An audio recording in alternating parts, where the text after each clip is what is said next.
진세골 사랑의 집 이사장 주수일입니다.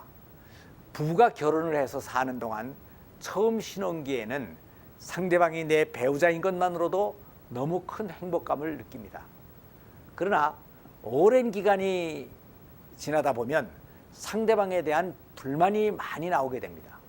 그래서 때에 따라서는 내가 어떻게 이런 사람을 배우자로 택했지 하는 회의를 가지게 됩니다. 그러나 이런 생각은 불행의 씨앗이기 때문에 어떻게 하든지 극복을 해야 됩니다. 창세기 2장을 보면 하나님께서 하와를 지으시고 하와를 아담 앞으로 데리고 오셨습니다. 그랬더니 아담은 하와를 보고 이는 내 뼈 중에 뼈요 살 중에 살이라고 하며 기쁨으로 받아들였습니다. 그런데 이때 만일 아담이 이렇게 말을 했다고 상상을 해봅시다. 당신은 누구세요? 하나님께서 나를 위해서 만들어주신 것 같기는 한데 제가 꿈꿔왔던 그런 이상형은 아니네요. 그렇지만 다른 사람이 없으니 함께 살 수밖에 없죠. 그리고 한편 또 하와도 아담을 본 순간 나를 호강시킬 수 있는 생활 능력이 있나요? 혹시 나쁜 습관을 갖고 있지는 않나요? 하고 물었다고 생각을 해봅시다. 이 두 사람은 서로가 다 맥이 빠졌을 것이고 하나님께서도 상당히 당황을 하셨을 것입니다. 지금 우리들은 그래도 남자와 여자를 어떤 존재이고 결혼을 하면 어떻게 되는가 하는 것들에 대해서는 어느 정도 다 잘 알고 있습니다. 그러나 아담과 하와는 여기에 대해서 전혀 알고 있지를 못했을 것입니다. 그런데도 아담과 하와는 아무 조건 없이 서로를 즉시 받아들였습니다. 그렇다면 이들이 어떻게 그렇게 쉽게 상대방을 받아들일 수가 있었겠습니까? 그것은 바로 하나님에 대한 신뢰의 근거를 두고 있습니다. 그런데 현대의 부부들은 일반적으로 이러한 신뢰가 없는 것 같습니다.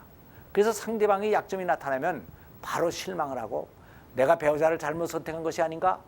그때 다른 사람하고 결혼을 했어야 되는 건데 하고 후회를 하는 경우가 많습니다.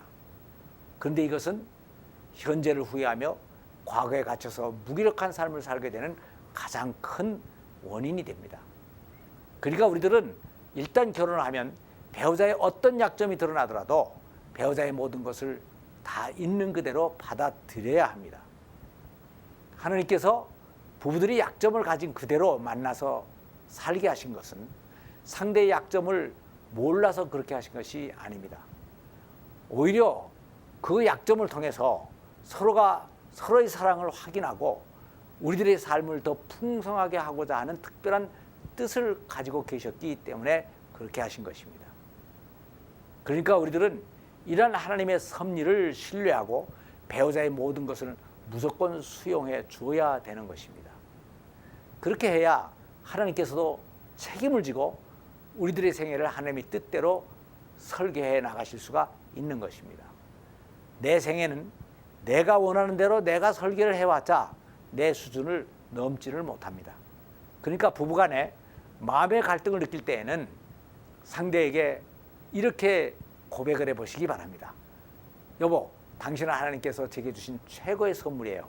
당신이 무엇이든지 제가 수용을 하겠습니다. 한 번은 환갑이 넘도록 금실이 아주 좋게 잘 살아가는 한 선배에게 이렇게 물어봤습니다. 어떻게 그렇게 오랜 세월을 부인과 금슬이 좋게 잘 살아가고 계십니까? 그랬더니 선배는 그야 정으로 살지 하고 대답을 했습니다. 근데 여기서 정으로 산다고 하는 것은 단순히 좋아하는 감정이나 느낌으로 산다는 말이 아닙니다. 이 정이라는 말에 확실한 의미를 이해하기 위해서는 옛날에 많이 부르던 노래의 가사를 하나 음미해 볼 필요가 있습니다. 여보 영감 왜 불러? 뒷뜰에 뛰어놀던 씨암탉 한 마리 보았어? 보았지. 어째서? 이 몸이 늙어서 몸보신하려고 먹었지. 잘했군 잘했어. 그러게 내 영감이라지. 여보 마누라 왜 불러? 뒷뜰에 메어놓은 송아지 한 마리 보았어? 보았지. 어째서? 친정집 오라버니 장사미천으로 주었지. 잘했군 잘했어. 그러게 내 마누라지. 근데 여기에 이 노래의 가사는 이 한 절만이 아니라 여러 절이 더 계속됩니다. 근데 그 내용을 보면 계속 잘했군 잘했어라고 얘기를 하고 있습니다. 근데 이 가사를 자세히 들여다보면 진짜 잘해서 잘한 것은 하나도 없습니다. 하나같이 다 속이 쓰린 것들입니다. 그런데도 당신이 했으니 잘했다는 것이고 또 그런 것을 잘했다고 해주니까 당신이 최고라는 정을 느낀다는 것입니다. 그래서 여기서 정이라는 것은 내 마음에 들지 않는 상대방의 약점까지라도 잘 이해해주고 감싸주고 잘했다고 격려해주는 전인격적인 사랑의 행위들을 말하는 것입니다. 부부관계는 가장 가까운 인간관계입니다. 그러니까 부부는 서로가 상대방에 대해서 장점과 단점들을 너무나 다 잘 알고 있습니다. 그런데 나와 관계가 그렇게 가깝지 않은 사람들의 단점은 그런 대로 참고 넘어갈 수가 있습니다. 그러나 나와 가장 가까운 배우자의 실수나 약점은 그것이 곧 나의 피해로 직결되기 때문에 참고 수용해 주기가 아주 힘든 것입니다. 그러니까 역설적으로 이런 것을 참고 수용해 주는 것은 배우자에 대한 상당한 수준 높은 사랑의 표현으로 느껴지게 돼 있는 것입니다. 그런데 이 노부부는 이러한 사랑이 몸에 배었기 때문에 늙도록 그렇게 금실좋게 살아가고 있는 것입니다. 성경에 보면 아담과 화는 둘이 벌거벗었으나 부끄러워하지 아니하는 관계가 되었다라고 되어 있습니다. 이 말씀은 바로 둘이 사이에 약점이 드러났는데도 부끄러워하지 않는 관계가 됐다는 것을 말해주는 것입니다.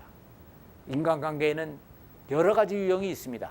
첫째는 부부관계와 같이 완전히 연합된 가까운 관계입니다. 그리고 다음은 대충 알고 지내는 관계로 직장 동료나 친구들과 같은 관계입니다. 그런데 이 두 가지 관계 중에서 가장 하기 힘든 것이 바로 가장 가까운 인간관계입니다. 제가 가정사역을 열심히 하고 다니니까 많은 여자분들이 저에 대해서 많은 호감을 가집니다. 그래서 제 아내에게 와서 사모님은 장로님 같은 분하고 같이 살면 참 행복하시겠네요 하고 부러워합니다. 그러면 아내가 그냥 그래요 하고 넘어가 주면 얼마나 좋겠습니까? 그런데 그러지를 않고 한번 살아보세요 하고 꼭 판을 깨는 얘기를 합니다. 살아보면 어떻게 됩니까? 살아보면 그 사람의 단점을 다 알게 되는 것입니다. 멀리 떨어져서 사는 관계는 가끔 보니까 내 마음에 안 들더라도 그때만 조금 참으면 넘어갑니다. 그래서 교양이나 에티켓만 있으면 관계를 잘 해나갈 수가 있습니다. 그러나 부부관계는 상대방의 약점이나 실수가 나오면 그 피해가 바로 나에게 돌아오기 때문에 교양이나 에티켓으로 해결될 수가 없는 것입니다. 그러니까 부부관계에서까지 좋은 사람이 되려면 마음의 중심 자체를 바꿔야 합니다. 그런데 이 마음의 중심을 바꾸는 것은 성경에서 바로 거듭나신 것이라고 말을 하고 있습니다. 그래서 예수님께서는 요한복음 3장 3절에서 거듭나지 않고는 하나님 나라를 볼 자가 없다라고 말씀을 하고 계시는 것입니다. 감사합니다.